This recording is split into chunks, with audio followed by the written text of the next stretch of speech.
The wind whipped dry dust across Cain's Ridge as I stepped out of my truck, the familiar crunch of gravel underfoot welcoming me home. After 2 years overseas and a stack of medals that meant more to the military than they ever did to me, all I wanted was peace, solitude, and to finally repair the old ranch cabin Grandpa had left me. The cabin stood like a war veteran, weather-beaten, scarred, proud. Its roof sagged like tired shoulders, the wooden beams exposed where shingles had long since surrendered to rain and time. It was more than a building. It was our legacy, and I wasn't going to let it rot.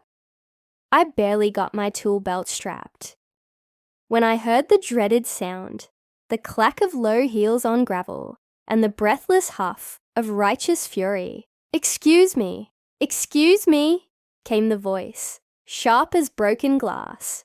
I turned and there she was, Martha Jenkins, HOA President, flanked by a clipboard, clutched in one hand, and indignation in the other. She wore a pastel power suit, like it was armor and moved, like she was personally appointed to patrol the gates of suburban hell. "What exactly do you think you're doing?" she demanded, already scribbling something on a pink form.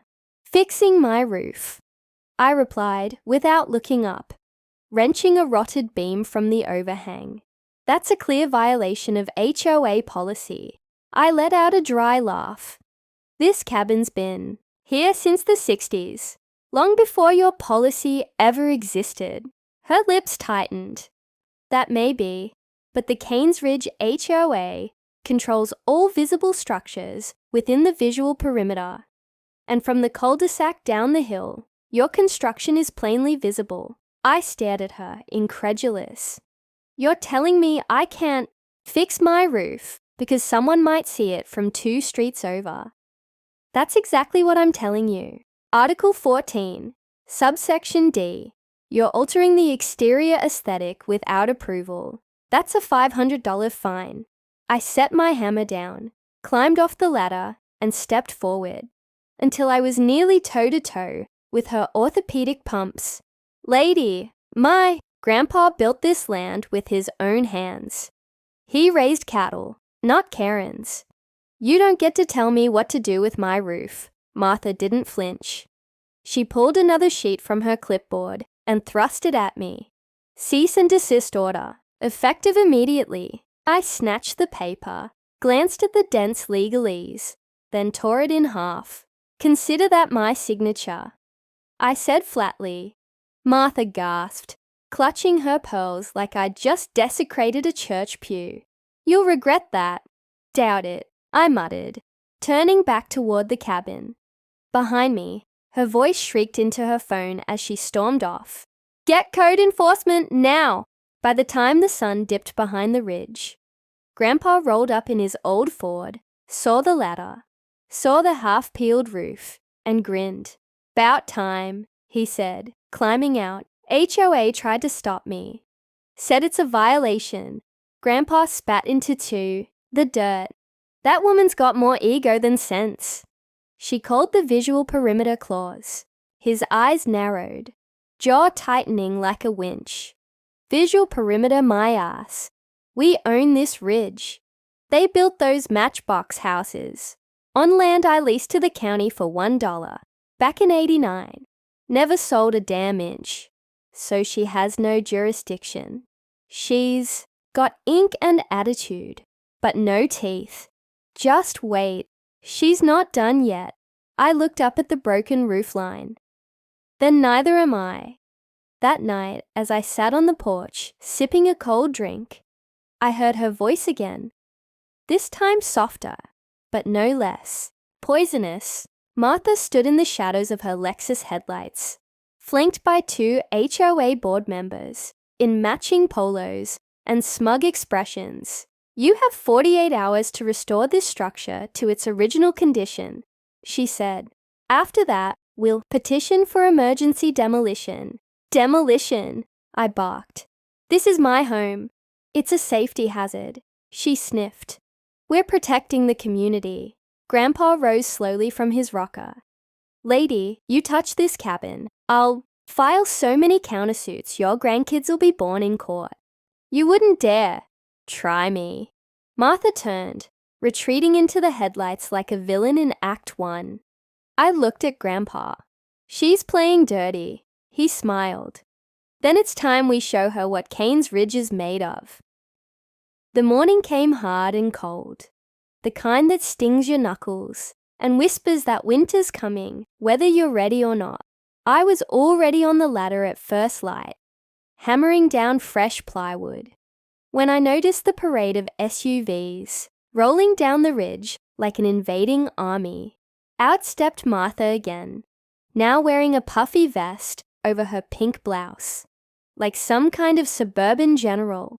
Behind her were 3 more board members, each holding clipboards like they were badges of authority. Grandpa leaned on the porch railing, arms folded, boots planted. Looks like she brought backup, he said with a slow grin. I climbed down, just in time to catch the latest declaration from the Kingdom of HOA. We've filed a temporary injunction, Martha announced triumphantly. Any further modifications to the cabin will be considered contempt of court. This isn't court, I said. It's my property. She handed over a folder thick with documents. Per subsection 9 of our community charter, any unpermitted construction within the HOA visual boundary must cease if it presents a structural hazard or aesthetic disruption. Grandpa flipped the first page, snorted, and handed it back. You people ever read a deed? Don't test me, Mr. Cain, she said, leveling her eyes at him. I'm not testing you, he replied. I'm telling you, you don't have the power you think you do.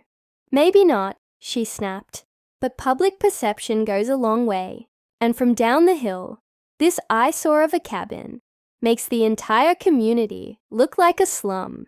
That one landed. Grandpa's voice dropped low. That eyesore raised 3 generations, fed 5 families, kept your neighborhood from turning into a Walmart lot. Martha ignored him, pivoting to her clipboard brigade. Document every angle. Take photos.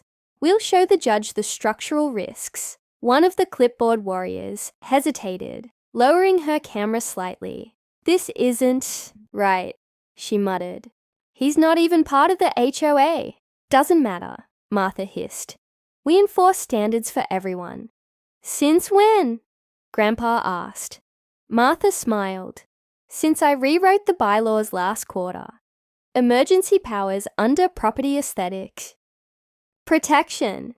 She thought she'd won, but what she didn't know, what none of them knew, was that Grandpa wasn't just the original landowner. He still owned the legal easement under the entire cul-de-sac her mansion sat on. When Martha and her husband had bought their lot a decade ago, they'd signed papers like everyone else, blindly. Buried in those papers was a clause so old it had been typed on a typewriter. The Cain Family Reserve Clause. It granted our family the right to withdraw land access in the event of disputes over heritage property. It wasn't a loophole. It was a landmine. We just hadn't stepped on it. Yet. Grandpa nodded at me. Go fetch the map. I brought out the old tin tube from the attic. Sealed tight, dusty, and full of old property surveys dating back to 1962. Grandpa unrolled the faded parchment across the porch table like it was a battle map.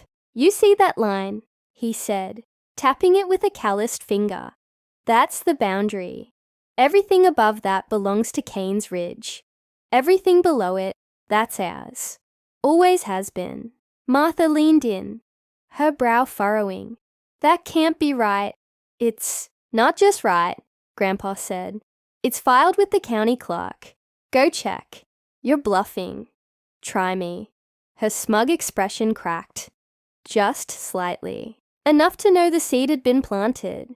You think some dusty map is going to stop a legal injunction? She snapped. No, Grandpa said, stepping off the porch. But it'll stop your Lexus from getting home if we decide to revoke right of way? She froze. Her car was parked in our drive. Our gravel road ran straight through the lower ridge, right across Cain family land. Without it, there was no way in or out of her gated paradise. You wouldn't dare. Not unless I have to, Grandpa said. But every man's got a line. And lady, you just danced across mine. Martha stepped back, lips trembling, caught between retreat and retaliation. We'll be back, she spat. We'll be here, I said, lifting my hammer again. As they drove away, the sun rose behind us, casting long shadows across the ranch. I turned to Grandpa. How far you willing to take this? He didn't answer at first, just stared at the cabin, its peeling paint, its proud frame, its bruised but unbroken bones. As far as it takes, he said. 2 days passed, and the tension on Cain's Ridge crackled like dry brush in a lightning storm. Every time I climbed the ladder to finish the roof, I could feel eyes on my back, binoculars from the cul-de-sac, phones filming from perfectly untrimmed hedges. The HOA wasn't just watching. They were waiting for us to slip up. They didn't have to wait long. On the third morning, a county code enforcement officer showed up. Not just any pencil pusher either. This guy came with a measuring wheel, a body cam, and a clipboard that looked like it had already made up its mind. Name's Gaza, he said, stone-faced. Here to inspect an unauthorized structure.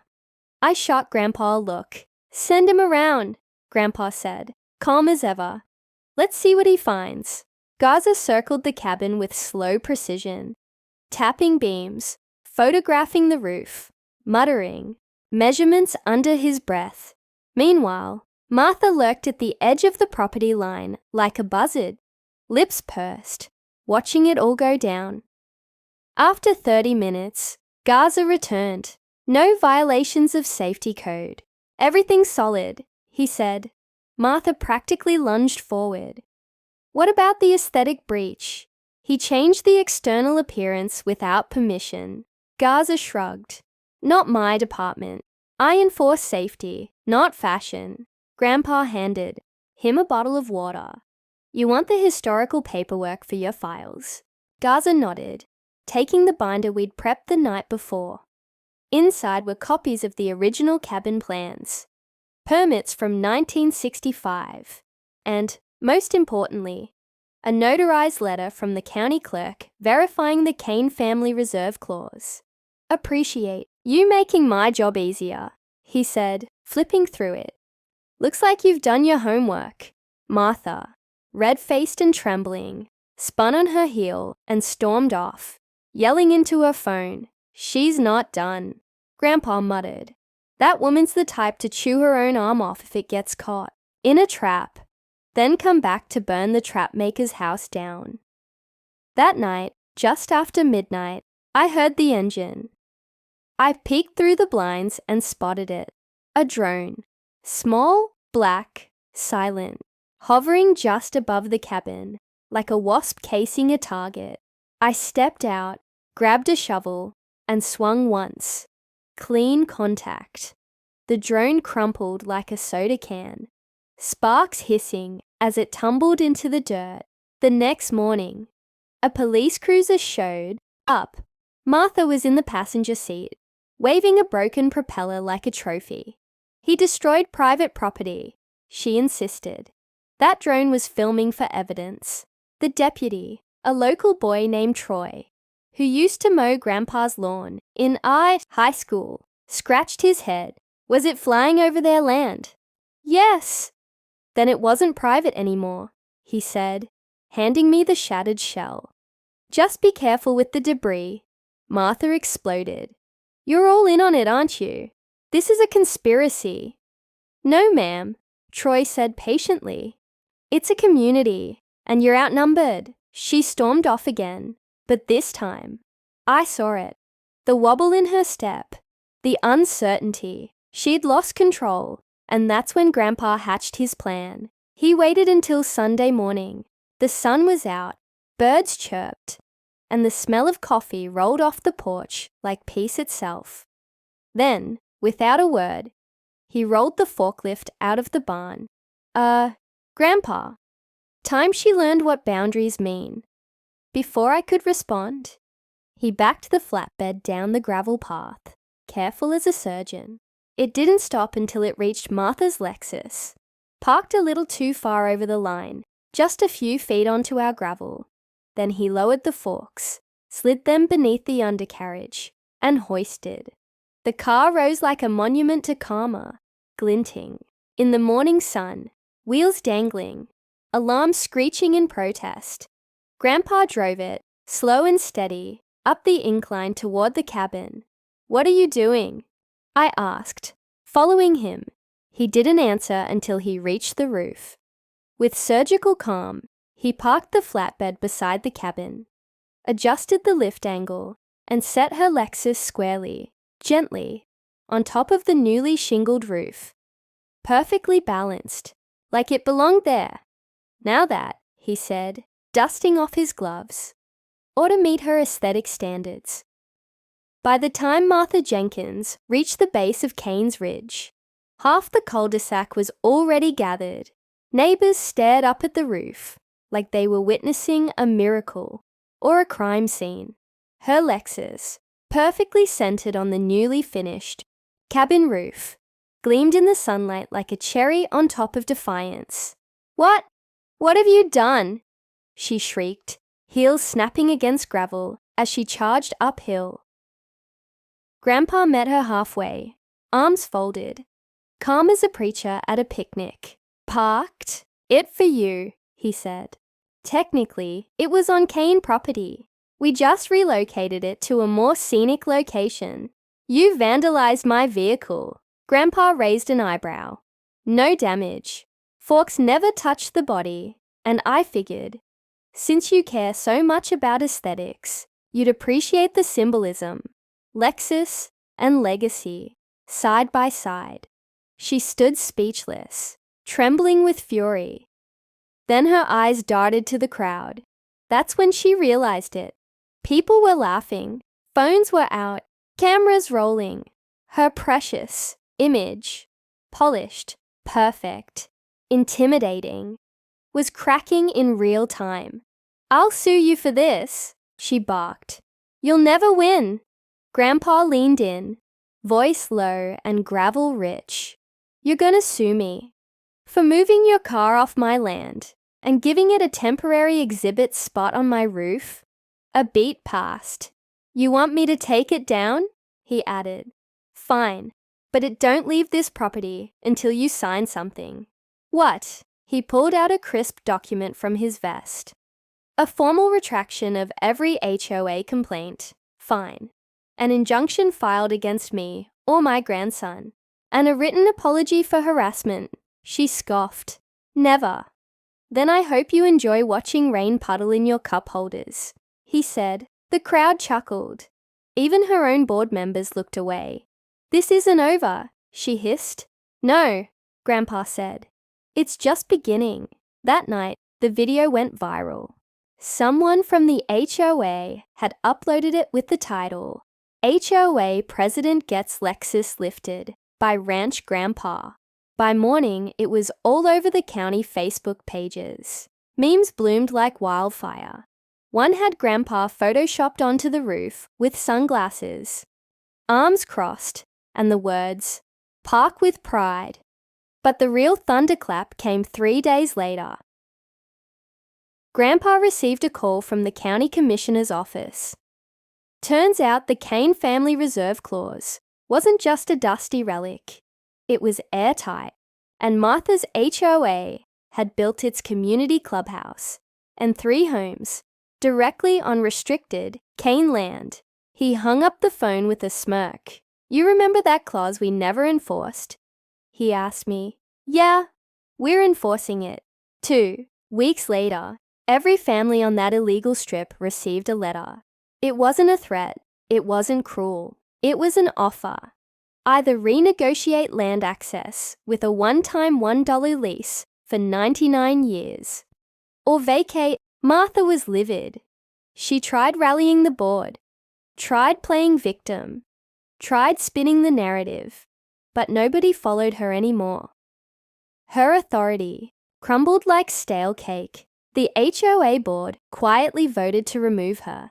The resignation came folded into a lukewarm public statement about prioritizing community harmony. On her last day in office, she came up the ridge one last time.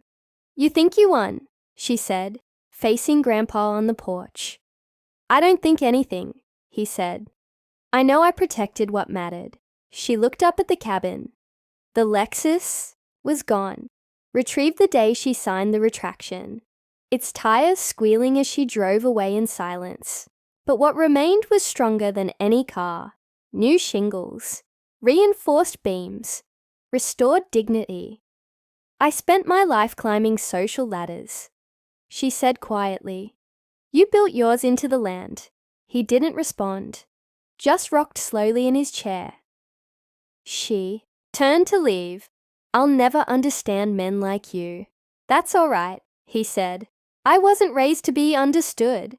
I was raised to stand." Weeks passed. The ridge grew quiet again. The cabin stood proud and whole, just like it used to when I was a kid. No more pink slips, no more drones, just the wind, the hills, and the sound of nails being driven with purpose.